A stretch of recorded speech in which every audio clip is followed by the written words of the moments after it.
Bonjour à tous, je m'appelle Clément, j'ai 27 ans, je suis photographe dans le milieu de la publicité et de la communication.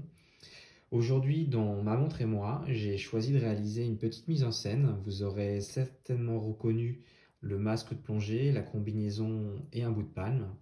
Qui dit plongée dit submarineur, à mon sens, dit plongeuse. Et donc, je vais vous présenter l'une de mes plongeuses. C'est une 11 6010 LV de chez Rolex.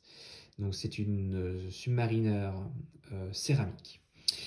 Lorsque l'on fait de la plongée ou de l'apnée, il est possible de descendre dans certaines profondeurs et on a besoin de certains repères et de lumière.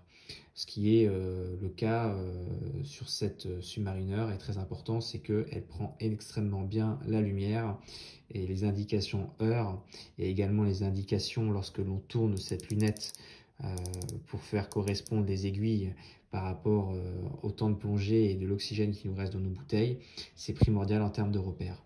Cette lunette, à mon sens, est exceptionnelle en termes de fluidité et aussi en termes de cliptique.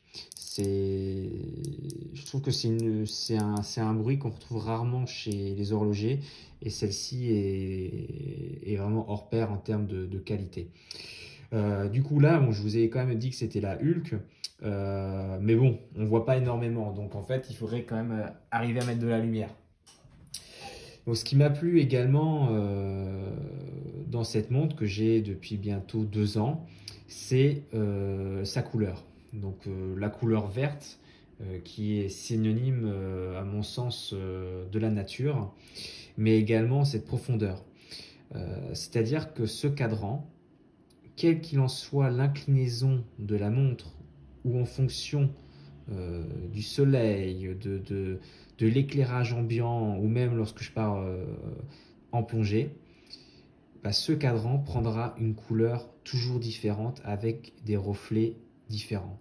Ce que je trouve magnifique. Donc je peux passer un temps fou à la regarder en fonction de l'inclinaison, de tout en fait.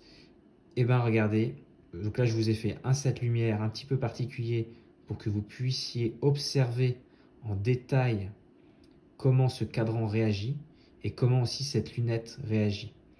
Et ça, je trouve ça vraiment fabuleux. Dans toutes mes montres que j'ai, je trouve que c'est la seule qui me permet d'avoir cette satisfaction et de pouvoir observer à ce point le cadran qui change de couleur. Donc là, je vous fais encore un petit peu de va-et-vient. Ce qui est primordial aussi pour moi dans cette montre, c'est le fameux Glickdock. Glicklock, je ne sais plus si ça se prononce exactement comme ça. C'est la partie qui permet de coulisser, ici là qu'on voit, qui permet de coulisser en fonction de l'épaisseur du poignet. Mais pour moi, c'est quand je mets ma combinaison, ben, comme ça, c'est beaucoup plus facile, il n'y a pas de maillon à retirer ou autre. Et là, ça se fait en quelques secondes. J'ai beau lui essayer de retrouver des défauts à cette montre, bah, et en essayant d'être vraiment objectif, j'en trouve pas. Franchement, c'est une montre parfaite. Je vais au travail avec. Je la mets avec tout et n'importe quoi, en termes de couleur, en termes de vêtements.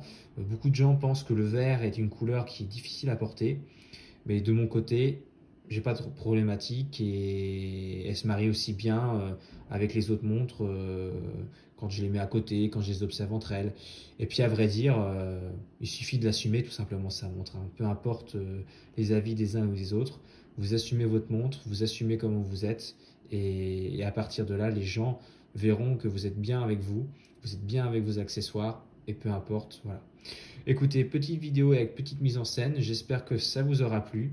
Et maintenant, je la laisse avec les différents équipements de plongée pour qu'elle aille retrouver la nuit, des profondeurs.